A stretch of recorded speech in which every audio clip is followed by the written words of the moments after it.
When you think of bowling in Africa, you usually think of having fun with friends on a lazy day.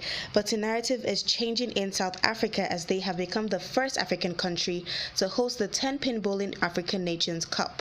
The event, created by President of the 10-pin Bowling Association of South Africa, Vaughan Williams, had 3 African countries, Ethiopia, Mauritius, and South Africa, participate to promote awareness of the sport in the continent. South Africa, showing interest in the sport, selected and trained a team to compete and eventually won the maiden edition. They hope to get more nations to participate and eventually make bowling a recognized sport in Africa.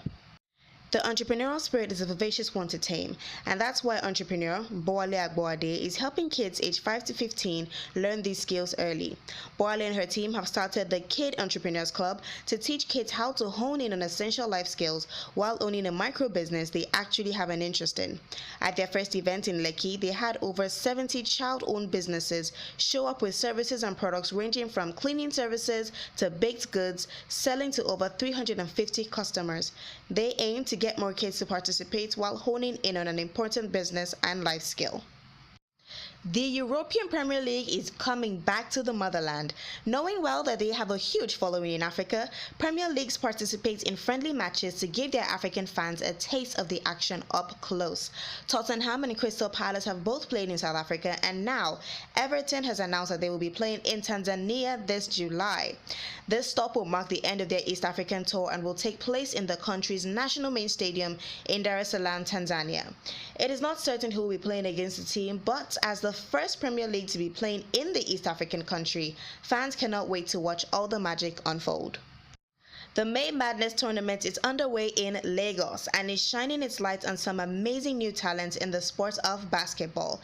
Among those talents is the youngest in the tournament, 16-year-old Chukwudalu Egbejiogu. Chukwudalu started playing in street games after being turned down by a coach and eventually tried out and got selected to play for the Lagos City Stars. He made such an impression in the first match against the Abidjan Raiders that even though his team lost, he got the most press after the match. His skill and talent ranked him 5th place in the top 10 players in the team, and this is just the beginning for him.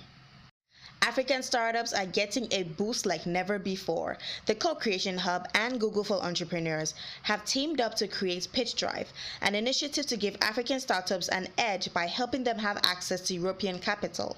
15 African elite startup founders / tech companies will go on a European tour during which they will pitch to over 300 investors with a specific goal to raise over £20 million in the 3-week period. The initiative will not only expose the brands to international opportunities in London, Zurich, Berlin, and more, but would help raise potential revenue for the startups. Visit pitchdrive.xyz for more information.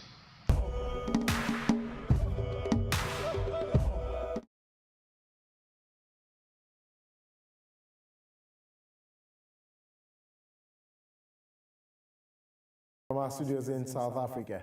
So tonight, I'll say in earlier on that we have an interesting guest. As a young African doing work in Europe, in the United Kingdom particularly, and his ideas and innovations have come around even to be helping the most unlikely people amongst us as Africans or as people generally.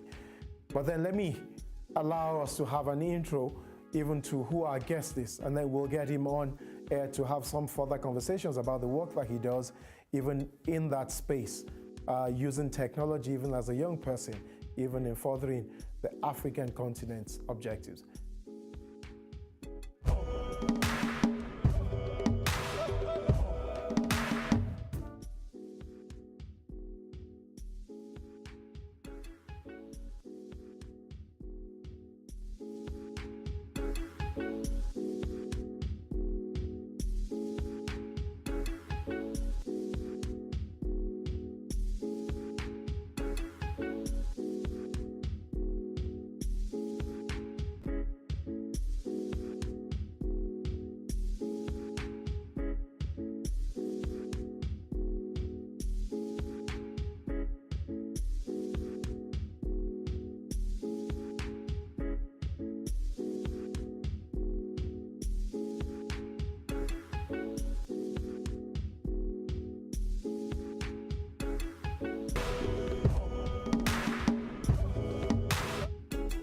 Right, welcome back.